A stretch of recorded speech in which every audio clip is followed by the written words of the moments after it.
আসসালামু আলাইকুম। শুভ্র লিখেছেন হুমায়ুন আহমেদ। শুভ্র ধারণা হয়েছিল ম্যানেজার সাহেব আপত্তি করবেন, তা করল না। শুভ্রর মনে হলো ম্যানেজার ভদ্রলোকের বুদ্ধি আছে। একজন বুদ্ধিমান ম্যানেজার মালিকের প্রত্যেকটা ইচ্ছা পূরণ করে, শুধু বিশেষ বিশেষ ইচ্ছার ক্ষেত্রে বলবে না। সেই না বলা হবে শক্ত গলায়, সেই না কখনো হ্যাঁ হবে না। ম্যানেজার সাহেব, জি, আপনার ধারণা বাবার এই ব্যবসা থেকে আমরা মুক্তি পাবো না। আচ্ছা, পাবো না কেন? অবশ্যই পাবো, তবে সময় লাগবে। কত সময় লাগবে এখন বুঝতে পারছি না। এটা কি বুঝতে পারছেন যে আমি এই ব্যবসা থেকে মুক্তি চাই? বুঝতে পারছি। একটা কাজ করতে পারবেন? কী কাজ বলুন, দেখি পারি কি না। যে কয়টি মেয়ে ওই বাড়িতে থাকে তাদের সবার নাম, বয়স, কে কোথা থেকে এখানে এসেছে, তাদের পড়াশোনা, তাদের শখ, তাদের স্বপ্ন, এই সব কিছু খুব গুছিয়ে লিখে আনতে পারবেন? তার দরকার কি? দরকার আছে। আচ্ছা, আমি দেব। কবে দেবেন? খুব শীঘ্রই দেব। তুমি কি চা খেয়ে অফিসে আসবে? অফিসের কাগজপত্র তোমাকে বুঝে নিতে হবে। আজ থাক, আরেকদিন যাব। আচ্ছা থাক, আপনাকে আরেকটা কাজ করতে হবে। বলুন কী কাজ? ময়না পাখিটা আসমানিকে পৌঁছে দেবেন। আচ্ছা। চায়ের দোকানি শুভ্রকে দেখে খুবই অবাক হলো। চা বানানো বন্ধ করে সে ছুটে গিয়ে কোথা থেকে যেন টুল নিয়ে এলো। শুভ্র বলল, আপনি কি আমাকে চেনেন? দোকানদার হাসি মুখে বলল, জি চিনি। আমার নাম কি জানেন? জি না, নাম জানি না। আমার নাম শুভ্র। আপনার নাম কি? আমার নাম কেরামত আলী। আপনি আমার নাম জানেন না অথচ আমাকে চেনেন, এটা কিভাবে হলো? আপনার পিতাকে চিনতাম, সেইভাবে আপনারে চিনি। আমার বাবা কি আপনার দোকানে কখনো চা খেয়েছেন? জি না। আপনার সঙ্গে তাকে কখনো কথা হয়েছে? জি না। তারপরেও আপনি তাকে চেনেন? আমার বাবা তাহলে একজন বিখ্যাত ব্যক্তি। জি অবশ্যই, একজন বিখ্যাত মানুষের পুত্র আপনার দোকানে চা খাচ্ছে, আপনার সঙ্গে গল্প করছে। আপনার ভালো লাগছে না? কেরামত কিছু বলল না, ভীত চোখে তাকালো ম্যানেজারের দিকে। ম্যানেজার সিগারেট ধরিয়েছে, সিগারেটের ধোঁয়ায় সে তার মুখ ঢেকে ফেলেছে। চা খেতে ভালো হয়নি, গদাখানেক চিনি দেওয়া হয়েছে, স্বর ভাসছে, কিন্তু শুভ্র আগ্রহ করে সে চায়ে চুমুক দিচ্ছে। সে হঠাৎ চায়ের কাপ নামিয়ে কেরামতের দিকে তাকিয়ে বলল, আপনার দোকানে আগরবাতি পুড়ছে কেন? শুধু আপনার দোকানে না, সব দোকানেই দেখছে আগরবাতি। কারণটা কি জানতে পারি? কোনো কারণ নেই, অনেক দিন থেকেই চলতেছে। আমার বাপজানরে দেখছে আগরবাতি জ্বালাইতে, আমিও জ্বালাই। আপনার বাপজান এখন কোথায়? ওনার ইন্তেকাল হয়েছে। বাবার পর আপনি এখানে দোকান দিলেন? যে এই জায়গা একবার যে বহে সে আর বাইর হইতে পারে না, বড় কঠিন জায়গা। সালেহ বলল, শুভ্র চা খাওয়া হয়েছে, চলো এখন উঠি। শুভ্র বলল, আমি পান খাবো, হাফিজ মিয়ার দোকানের পান। আর আমি এখন যাব না, কেরামতের সঙ্গে কিছুক্ষণ গল্প করব। আপনার কাজ থাকলে আপনি চলে যান। ম্যানেজার গেলেন না, একটু দূরে গিয়ে দাঁড়ালেন। তার ভুরু কুঁচকে আছে, তিনি বিরক্তি সামলাতে পারছেন না। মঞ্জু ছুটে গেছে পান আনতে। শুভ্র কেরামতের দিকে তাকিয়ে বলল, এই জায়গাটা সম্পর্কে কিছু বলুন তো শুনি। কি বলবো কন, এইটা সাক্ষাৎ হাবিয়া দোজক। আপনার রুটি রুজি সবই এইখানে। আপনার তো হাবিয়া দোজক বলা উচিত না। কেরামত নিঃশ্বাস ফেলে বললেন, এই জায়গায় থাকবো না, এইটা উঠা যাইব। কেন? পরিষ্কার আলামত আছে, অন্য কেউ বুঝুক আর না বুঝুক আমরা বুঝি। কিভাবে বুঝেন? এইসব জায়গা তো সবসময় হিজড়া থাকে, আবার নিজেরা কোনো ভাগ্য নেই বললেই এই জায়গা থেকে সেই জায়গায় অন্য জায়গায় ভাগ্য নিয়ে যায়। এইখান থেকে সব হিজড়ারা উঠা দিছে। উঠাইয়া দিল কেন? জানি না, জানার চেষ্টাও করিনি। আমি দোকানদার মানুষ, অত জানলে আমার পুষে না। আমি চা বেশি আর রং দেখি। শুভ্র উঠে দাঁড়ালো, চায়ের দাম দিতে গেল। কেরামত জোরহস্ত করে বিনতি গলায় বললেন, চায়ের দাম নিলে মনে কষ্ট পাবো ছোট সাহেব, বড়ই কষ্ট পাবো। শুভ্র তার মনে কষ্ট দিল না, চায়ের দাম না দিয়ে রওনা দিল। তার এখন বাড়িতে যেতে ইচ্ছে করছে না, অফিসেও যেতে ইচ্ছে করছে না, ইচ্ছে করছে পরিচিত কারোর সঙ্গে গল্প করতে। মীরার সঙ্গে গল্প করতে পারলে ভালো হতো, অনেকদিন মীরার সঙ্গে গল্প করা হয় না। ম্যানেজার সাহেব, জি, একটা টেলিফোন দরকার, বাসায় চলে যান, বাসা থেকে কথা বলেন। না, বাসায় যাব না, অফিসেও যাব না। আচ্ছা, ব্যবস্থা করছি। টেলিফোন ধরলেন ইয়াসিন সাহেব। শুভ্রর হ্যালো বলা শুনেই বললেন, কে শুভ্র? শুভ্র বলল, জি। কেমন আছো তুমি? ভালো। মীরার কাছে তোমার অসাধারণ রেজাল্টের কথা শুনেছি। আমি মীরাকে বললাম, ছেলেটাকে নিয়ে একদিন আয়, সারাদিন থাকবে, তার সঙ্গে গল্প করবো। মীরা মনে হয় তোমাকে কিছু বলেনি? জি না। তুমি নিশ্চয়ই আমার সঙ্গে কথা বলার জন্য টেলিফোন করনি। মীরাকে দেব? জি দিন। ও টেলিফোন ধরবে কিনা বলতে পারছি না, ওর প্রচণ্ড মাথা ধরেছে বলে স্টিমল খেয়ে দরজা বন্ধ করে শুয়ে আছে। আমাকে বলে গিয়েছে কিছুতেই তাকে ডাকা যাবে না। তাহলে থাক। হুম, তুমি ধরে থাকো। প্রিয় মানুষের সঙ্গে কথা বলা মাথা ধরার সবচেয়ে ভালো ওষুধ। তবে শোনো, ও যদি টেলিফোন না ধরে তুমি কিন্তু মন খারাপ করো না। মীরা এসে টেলিফোন ধরলো। শুভ্র বলল, তোমার নাকি খুব মাথা ব্যথা? আরে দূর, মাথা ব্যথা ফ্যাথা কিছু না। বাবা সকাল থেকে এমন বকবক শুরু করেছে। বাবার হাত থেকে বাঁচার জন্য মাথা ব্যথার কথা বলে দরজা বন্ধ করে গান শুনছিলাম। কি গান? ট্রেম্পড। তুই বোধহয় জানিস না, ট্রেমটা আমার খুব প্রিয় বাজনা। আগে জানতাম না, এখন জানলাম। তোর খবর কি? ভালো। কী রকম ভালো? বেশ ভালো। আমার কিন্তু মনে হচ্ছে না যে তুই খুব ভালো আছিস। আমার ধারণা তুই বদলে যাচ্ছিস, দ্রুত বদলাচ্ছিস। এরকম ধারণা হচ্ছে কেন? কেন হচ্ছে বলতে পারছি না।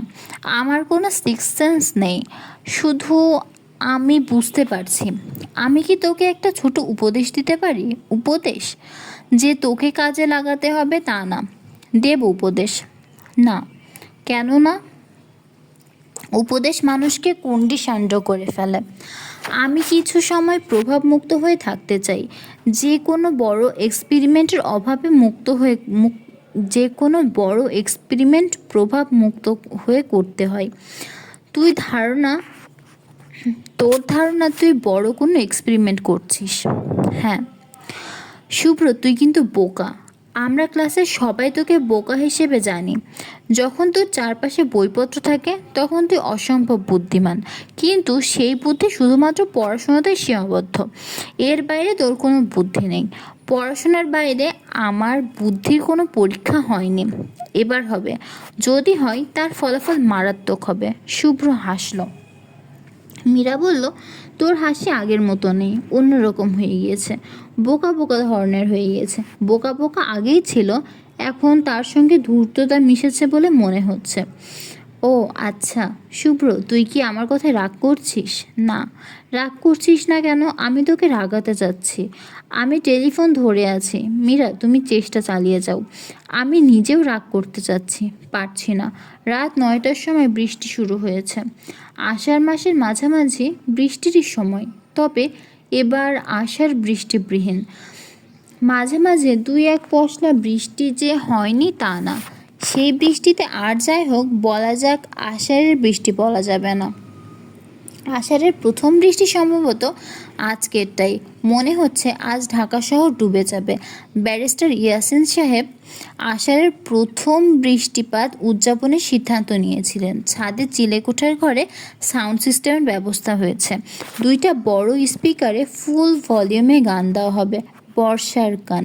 এসো নিত বনে ছায়া বিধি তলে, এসো করো স্নান নবধারা জলে, এসো নিপবনে ছায়া বিধি তলে, এসো করো স্নান নবধারা জলে। অন্ধকারে বৃষ্টি দেখা যায় না বলে ফ্লাড লাইট ফেলার ব্যবস্থাও নেওয়া হয়েছে। আলোতে বৃষ্টির ফোঁটা দেখা যাবে। ইয়াসিন সাহেব তার কন্যাকে নিয়ে বৃষ্টিতে ভিজবেন। মাথার চুল ভিজলে তার ঠান্ডা লেগে যায় বলে তিনি মাথায় শাওয়ার ক্যাপ পরে আছেন। ছাদে টব ভর্তি বড় বড় গাছ। এই গাছগুলোকে কদম্ব গাছ। কল্পনা করে নিতে বাধা নেই। চিলেকোঠার ঘরে গরম কফির ফ্লাক্স রাখা হয়েছে। বৃষ্টিতে ভিজে ঠান্ডা লাগলে গরম কফি খেয়ে শরীর গরম করে নেওয়া যাবে। সব আয়োজন শেষ করে তিনি মীরাকে খবর দিতে গেলেন। তার ভয় একটাই, এখন প্রবল বর্ষণ হচ্ছে, এই বর্ষণ আবার থেমে না যায়। অবশ্য ওয়েদার ফোরকাস্টে বলা হয়েছে মাঝারি থেকে ভারী বৃষ্টিপাতের কথা। আগে ওয়েদার ফোরকাস্ট মিলতো না, আজকাল স্যাটেলাইট হওয়ার আবহাওয়া দপ্তরে অনেক কিছু বলতে পারে। মীরা নেলপালিশ নিউভার্টে নেলপালিশ তুলছিল। সে তার বাবার আয়োজনের কথা বাবার দিকে না তাকিয়েই শুনল। তারপর শান্ত গলায় বলল, বাবা, সামনের চেয়ারটায় চুপ করে বসো, আমি হাতের কাজ সেরে নিই। ইয়াসিন সাহেব বললেন, তাড়াতাড়ি করে রে মা, বৃষ্টি থেমে যাবে। মীরা বলল, আজ সারা রাত বৃষ্টি হবে, বৃষ্টি থামবে না, তুমি শান্ত হয়ে বসো তো, তোমার বয়সের সঙ্গে ছটফটানিটা ঠিক যাচ্ছে না। ইয়াসিন সাহেব বসলেন। মীরা বললেন, বাবা, তুমি কি জানো তুমি খুবই বোরিং ধরনের মানুষ। ইয়াসিন সাহেব হাসি মুখে বললেন, তোর মুখে একটা কথা আর অনেকবার শুনেছি, আর কত শুনবো। আমি নিজে তো তা বিশ্বাস করি না, তুমি নিজে তা বিশ্বাস করো, আর বিশ্বাস করো বলেই তুমি যে বোরিং টাইপ না এটা প্রমাণ করার জন্য হাস্যকর সব কর্মকাণ্ড করো। আজকের বৃষ্টি স্নান পরিকল্পনা তারই এক নমুনা। নবধারা জলে স্নান তোর কাছে হাস্যকর মনে হচ্ছে? বৃষ্টিতে ভেজাটা হাস্যকর না, তবে বৃষ্টি ভেজার পিছনের যে আয়োজনটা ওইটা হাস্যকর। ফ্লড লাইট, গান, মাথায় শাওয়ার ক্যাপ পরে বৃষ্টিতে ভেজা, ও মাই গড। বেশ তো, গান ফ্লাড সব বাদ দিই, মাথায় শাওয়ার ক্যাপ রাখতেই হবে, এই বয়সে চুল ভেজালে উপায় নেই। সরি বাবা, আমি বৃষ্টিতে ভিজবো না। কেন? তুই তো বৃষ্টিতে ভিজতে পছন্দ করিস, সব মেয়েরাই করে, কোনো মেয়েকেই দেখবে না বুড়ো বাবাকে ধেই ধেই করে বৃষ্টিতে ভিজছে। বৃষ্টিতে ভেজার জন্য সবচেয়ে খারাপ কোম্পানি হলো বুড়ো বাবা। ইয়াসিন সাহেব কিছুক্ষণ চুপ করে থাকলেন। মা, তুই কি কোনো কারণে আমার উপর রাগ করেছিস? হুম, তুমি এমন কোনো ব্যক্তি যে রাগ করার মতো কোনো কারণই নেই। আবার কি? না থাক, কিছু না, বৃষ্টিতে ভিজবি না? না, ইচ্ছা করছে না। আমি নিজে যদি বোরিং ধরনের মানুষ হই, তুইও কিন্তু তাহলে কঠিন ধরনের মেয়ে, পাথর কন্যা। ঠিক বলেছ, নিজের ইচ্ছা, নিজের ভালো লাগাটা তোর কাছে ইম্পর্ট্যান্ট। আমি খুব আগ্রহ করে বৃষ্টিতে ভিজতে চাচ্ছি, যেহেতু তোর ইচ্ছা করছে না সেহেতু তুই সেই কাজটা করবি না। ভান করতে আমার ভালো লাগে না বাবা, তোমার ভান করতে ভালো লাগে, আমার ভালো লাগে না। এই যে তুমি আয়োজন করো, বৃষ্টিতে ভেজার ব্যবস্থা করেছ, এটা পুরোপুরি ভান। এই ভানটা তুমি কি করছো নিজের সঙ্গে? ও আচ্ছা, আমি নিজে ভান করি না, কেউ ভান করলে সেটা আমার ভালো লাগে না। মানুষ একমাত্র ভান করে না এমন মানুষ তুই পাবেই না। একদম পাবো না তা না, আমি তিনজনকে চিনি যারা ভান করে না। একজন হলো শুভ্র, আরেকজন হলো আর্কিটেক্ট আখলাক সাহেব, তৃতীয় জনটাকে আমি। তিনজন মিলে একটা ক্লাব করে ফেল, মন্টেন্সা ক্লাবের মতো ভান মুক্ত হবে ক্লাবটা। যার সদস্য হতে হলে মুক্ত মানুষ হতে হবে। মীরা হাসলো। ইয়াসিন সাহেব ছোট নিঃশ্বাস ফেলে বললেন, তোর ভানমুক্ত ক্লাবের সদস্যদের মধ্যে মাত্র একজনকে এই বাড়িতে প্রায়ই আসতে দেখি, শুভ্রকে আসতে দেখি না। এর কারণ কি? ওকে আসতে বলি, ও আসে না। আসতে বলিস না কেন? শুভ্রকে কি তুই পছন্দ করিস না? খুব পছন্দ করি বলে তো আসতে বলি না। তোর লজিকটা ঠিক বুঝতে পারছি না। যাকে পছন্দ করবি তার সঙ্গ কামনা করবি না? না, প্রেম আমার খুব অপছন্দের ব্যাপার, আমি কারোর প্রেমে পড়তে চাই না। প্রেমে পড়তে চাস না কেন? প্রেমে পড়া মানে নির্ভরশীল হয়ে যাওয়া।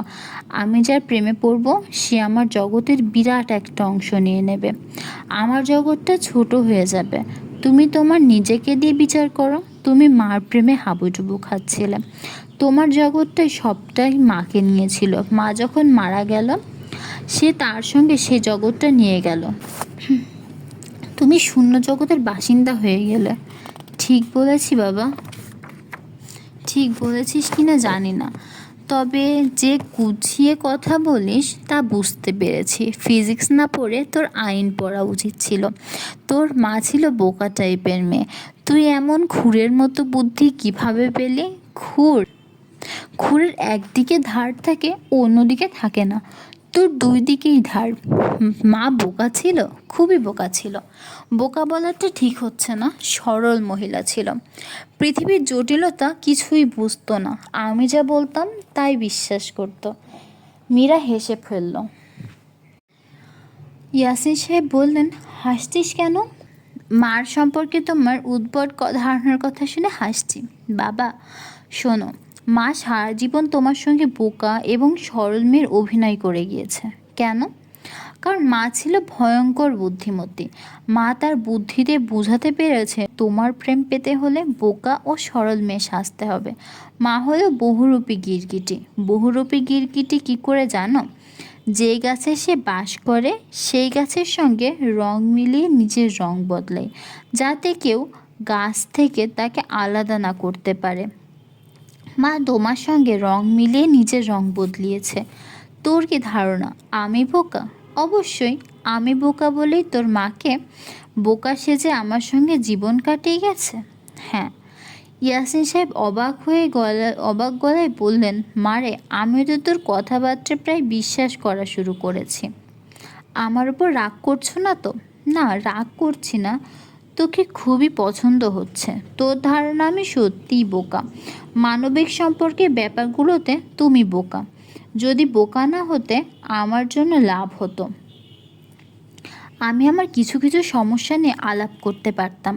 আমি আলাপ করি না, কারণ আমি জানি আলাপ করে কোনো লাভ নেই। ইয়াসিন সাহেব কৌতূহলী বললেন, লাভ না হলেও একটা সমস্যা আমাকে বল তো শুনি। দেখি আমি বুদ্ধিমানের মতো কোনো সাজেশন দিতে পারি কি না। পারবে না, স্বীকার করলাম, পারবো না। তবুও শুনি, সত্যি শুনতে চাই। সত্যি শুনতে চাও? বিছানা থেকে উঠে বাবার সামনে চেয়ার টেনে বসলাম। ইয়াসিন সাহেব গভীর আগ্রহ নিয়ে মেয়ের কর্মকাণ্ড লক্ষ্য করছেন। তিনি জানেন তার মেয়েটা আর 10টা মেয়ের মতো না, কিন্তু সে যে এতটা আলাদা তা বুঝতে পারেনি। মীরা শান্ত গলায় বলল, বাবা শোনো, শুভ্র মস্ত বড় বিপদে পড়েছে। আমি তাকে সাহায্য করতে চাই, কিন্তু আমি চাই না সে জানুক আমি তাকে সাহায্য করছি। সেটা কিভাবে করব তা বুঝতে পারছি না। সে কি বিপদে পড়েছে? শুভ্রর বাবা মারা গেছেন। এটা কোনো বিপদ না, সবার বাবাই মারা যায়, আমিও মারা যাব। তার মানে এই না যে তুই ভয়ঙ্কর বিপদে পড়ে যাবে। শুভ্রর বাবা তোমার মতো না বাবা, তিনি একটু আলাদা। আলাদা বলেই সমস্যা। কীরকম?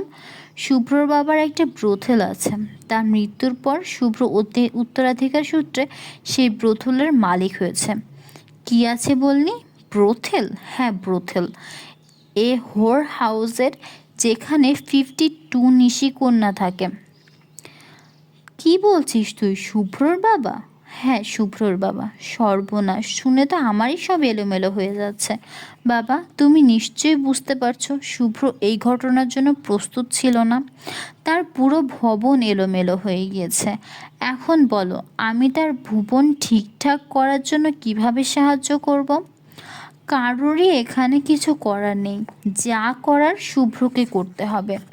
সব ছেড়ে ছুড়ে দিয়ে সাধারণ মানুষের মতো জীবনযাপন করবে।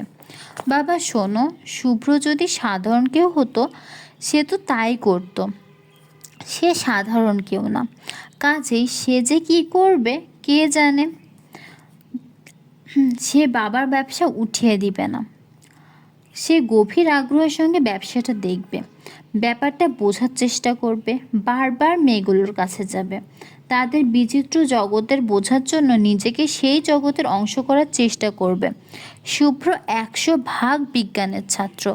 বিজ্ঞানের ছাত্ররা জানে কোনো সিস্টেম বুঝতে হলে সিস্টেমের অংশ বের করতে হয়। আমি তার ধ্বংসটা চোখের সামনে দেখতে পাচ্ছি, কিন্তু তাকে কিভাবে সাহায্য করব কিছুই বুঝতে পারছে না। তুমি কি পারছো? ইয়াসিন সাহেব ক্ষীণ গলায় বললেন, না। মীরা চেয়ার থেকে উঠে দাঁড়াতে বলল, চলো যাই, বর্ষা যাপন করি, বৃষ্টিতে ভিজি। বৃষ্টিতে ভিজবি? আমি নাচ জানলে খুব ভালো হতো। আমার কি ধারণা জানো বাবা, বৃষ্টিতে নাচ খুব ভালো হবে। পায়ের নুপুর বাজবে, বৃষ্টির শব্দ নুপুরের শব্দের মতো। বাবা কথা বলছো না কেন? ইয়াসিন সাহেব ঘোর লাগা মানুষের গলায় বললেন। শুভ্র সম্পর্কে কথাগুলো এখনো হজম করতে পারছি না। শুভ্র সম্পর্কে এখন না ভাবলেও হবে। এই সুইচটা অফ করে বর্ষা যাপনের সুইচটা অন করো। ইচ্ছে মতো সুইচ অন অফ করা যায়? অবশ্যই চাই, চেষ্টা করে দেখো।